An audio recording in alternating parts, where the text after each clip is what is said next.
Here's your wrestling news for January 4th, 2026. Your headlines for today include WWE set to screw Drew McIntyre again as Randy Orton re-enters title picture.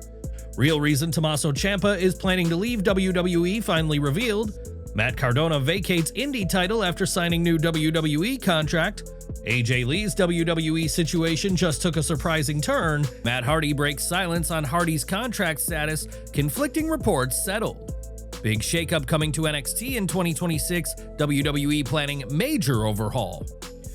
Darby Allin sets brother on fire during wild proposal gone wrong, and more. Randy Orton has only just returned to WWE television, but it already looks like he's heading straight into the championship picture. Following Orton's return on the January 2nd episode of SmackDown, a major update has surfaced regarding his WrestleMania season trajectory. According to Andrew Baydala, WWE has Royal Rumble plans in place for Randy Orton to challenge Cody Rhodes for the Undisputed WWE Championship, with the match being described internally as big business. If accurate, that report carries significant ripple effects, especially for Drew McIntyre.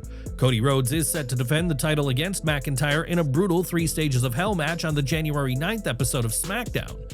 However, WWE lining up Orton vs. Rhodes at the Royal Rumble strongly suggests the company is already planning beyond that encounter. Simply put, it points toward Cody retaining his championship next week, with bigger plans already in motion for the Rumble.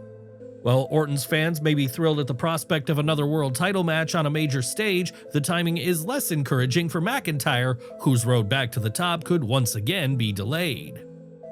With Orton back, Cody still firmly positioned as the face of the company, and the Royal Rumble approaching fast, the undisputed WWE Championship picture is heating up quickly. Do you think Randy Orton walks out of the Royal Rumble as champion, or is Cody Rhodes' title run only just beginning? Sound off in the comments and let us know what you think. Tommaso Ciampa's future with WWE may be nearing a turning point, and it could signal the end of an era.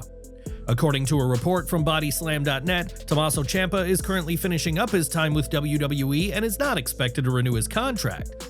The report notes that Ciampa is wrapping up his run without an extension in place, although it remains unclear whether he plans to sign elsewhere or step away from wrestling altogether.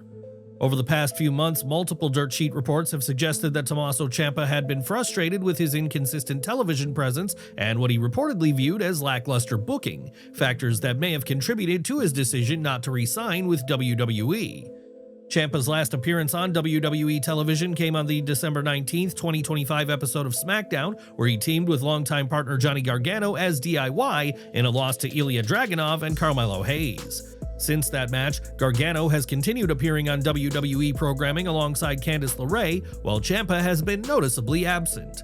Ciampa originally signed with WWE in 2015 and quickly became one of the defining figures of the black and gold NXT era. His rivalry and eventual reunion with Gargano as DIY is widely regarded as one of the most influential storylines in NXT history, helping shape the brand during its peak years. If this does turn out to be Ciampa's final chapter in WWE, he leaves behind more than just matches. He leaves a legacy built on intensity, storytelling, and some of the most memorable moments the NXT brand has ever produced. Whether his next move takes him to another promotion or away from the ring entirely, his impact on WWE's developmental system is undeniable. Do you want to see Tommaso Ciampa re-sign with WWE, or is it time for him to explore a new chapter elsewhere?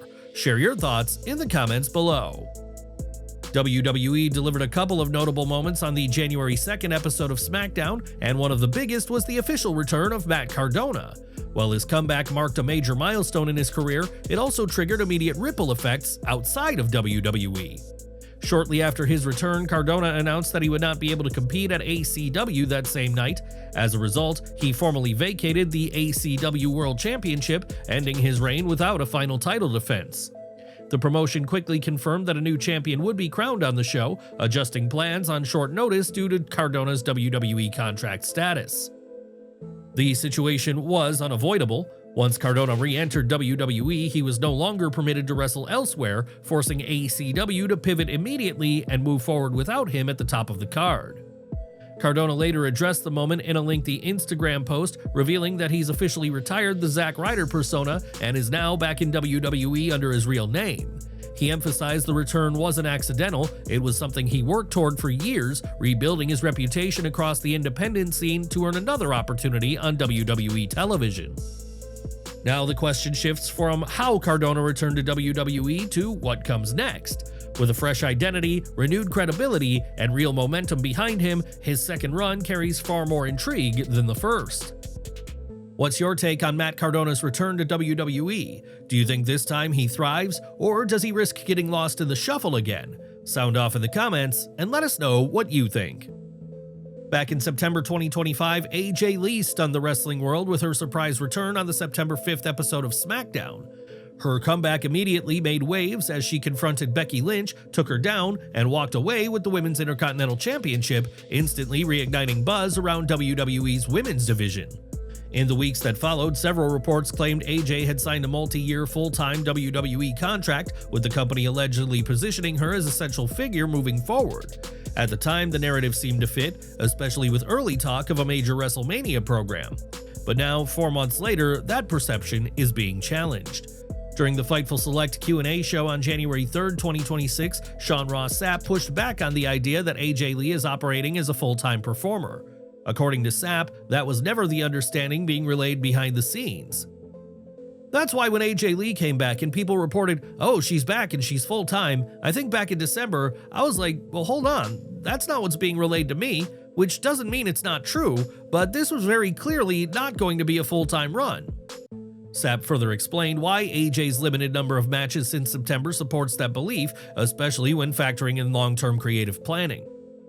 She's done 2 matches since she came back in, what was it, September or something? And when it was hinted at me, oh well, she'll probably be facing Becky at Mania, and that's a probably. It's not worth reporting, but I was looking at it and I was like, well, how on earth are they going to stretch that out 7 months if she's full-time? Well, she's not full-time, that's why. While Sapp stopped short of confirming AJ's exact contractual status, he noted that internally, the belief has long been that her WWE involvement would be selective rather than weekly. I haven't heard that definitively, but that's the match that everyone I've talked to felt like would be the match. The update casts doubt on earlier claims of a traditional full-time return, suggesting AJ Lee's current WWE role may be more part-time, moment-driven, and carefully scheduled, designed to maximize impact rather than workload. So now the question shifts from when AJ wrestles next to what kind of run this really is.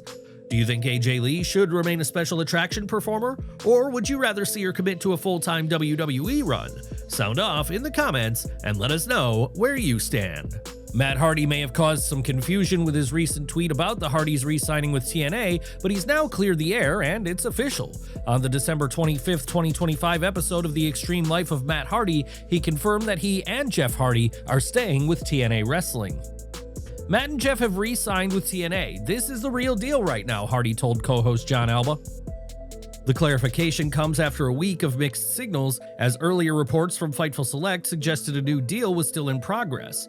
According to Matt, the contracts were finalized once TNA's new AMC television deal was secured. Hardy explained that everything came together once the network deal was nearly complete. You know, we have been talking about this for a while, and once we knew this new TV deal was almost together, I mean, it was right on the verge of being all the way together, it was just very fine details. They were making sure all the I's were dotted, all the T's were crossed, and then once that contract was done, we knew where we were going. We knew there was going to be some money. We felt like this was our best choice, and it's going to allow us to do some other cool things that everyone will learn about in the future as well. However, the deal goes beyond financial terms. Hardy hinted that the contract also creates opportunities outside of TNA, including potential crossover appearances. It's going to be a little more than just TNA in some ways. Well, I mean, we are in a partnership with WWE, so that means there is a possibility of maybe doing some WWE stuff as well, just because we are a WWE legacy act. Matt also praised TNA President Carlos Silva, saying negotiations were smooth and that he's excited about having a stronger creative role moving forward. With the new AMC deal, renewed contracts, and the possibility of cross-promotional appearances, the Hardys may be more involved than anyone expected. Do you think the Hardys can help lead TNA back to mainstream momentum? Should Matt Hardy take on an official backstage or creative role to guide the company's new era? Drop your thoughts in the comments. We want to hear what you think. WWE may be preparing to evolve the presentation of NXT in 2026, with internal discussions suggesting the brand could move closer to the touring format used by Raw and SmackDown while still maintaining its developmental identity. According to WrestleVotes Radio via Fightful Select, WWE has talked about introducing an expanded travel schedule for NXT beginning next year. While no final decision has been made, the idea behind the move is to give NXT talent more consistent reps in front of live crowds on the road, helping them gain experience in different markets rather than relying solely on one venue. The CW network has reportedly shown support for the concept. Network officials are said to believe that taking NXT to additional cities could freshen up the weekly broadcast, boost production value, and help position NXT as both a developmental brand and as a legitimate television product. For now, NXT continues to be filmed primarily at the WWE Performance Center in Orlando, Florida. While the venue has been a staple of the brand, the repetition of a single live audience has occasionally limited the atmosphere. The potential shift would not replace the Performance Center, but rather complement it. The current expectation, if plans move forward, is that NXT would balance travel dates with Performance Center tapings, allowing talent to adjust at a realistic pace while the brand gradually increases its reach. Enjoying the video? A quick like goes a long way in helping us grow and deliver more wrestling news you care about. WWE is reportedly set to return to Puerto Rico in 2026, with plans in motion for another major premium live event. According to multiple sources, the company has penciled in WWE Backlash 2026 for Saturday, May 9th, live from the Coliseo de Puerto Rico Jose Miguel Argalat in San Juan, the same arena that hosted the highly praised 2023 event. Reports from John Pollock of Post Wrestling and Brandon Thurston indicate that an internal WWE calendar lists May 9th as the confirmed target date. While WWE has not officially announced the event publicly, one source noted that Backlash appears to be locked in on the schedule. If finalized, the show would take place just 3 weeks after WrestleMania 42 at Allegiant Stadium in Las Vegas, which runs April 18th through 19th, making Puerto Rico the first stop on WWE's post-WrestleMania international calendar. For now, fans are waiting on WWE's official confirmation, but momentum is already building for what could be another electric crowd in San Juan. Joe Hendry may have signed with NXT to grow as a performer, but a new update suggests his rise through WWE could be happening faster than expected, and a full-time move to Friday Night SmackDown may already be in motion. According to WrestleVotes Radio via Fightful Select, Hendry is being discussed internally for a main roster call-up, with SmackDown listed as the specific destination. Sources also noted that USA Network is keen on having Hendry as a regular presence on the Blue brand, believing his charisma and presentation could translate immediately into a larger audience. The timing lines up. Hendry made his SmackDown debut on the December 26th episode, taped December 19th, where he defeated The Miz in a Miracle on 34th Street fight. On paper, it looked like a festive gimmick match, but backstage, many viewed it as a test run to measure how the crowd responded to Hendry on a main roster stage. The reaction appears to have been strong enough to get conversations moving. This momentum follows TNA President Carlos Silva confirming Hendry's WWE signing, and Hendry himself explaining why he joined NXT to learn, evolve, and improve rather than coast on what he's already accomplished.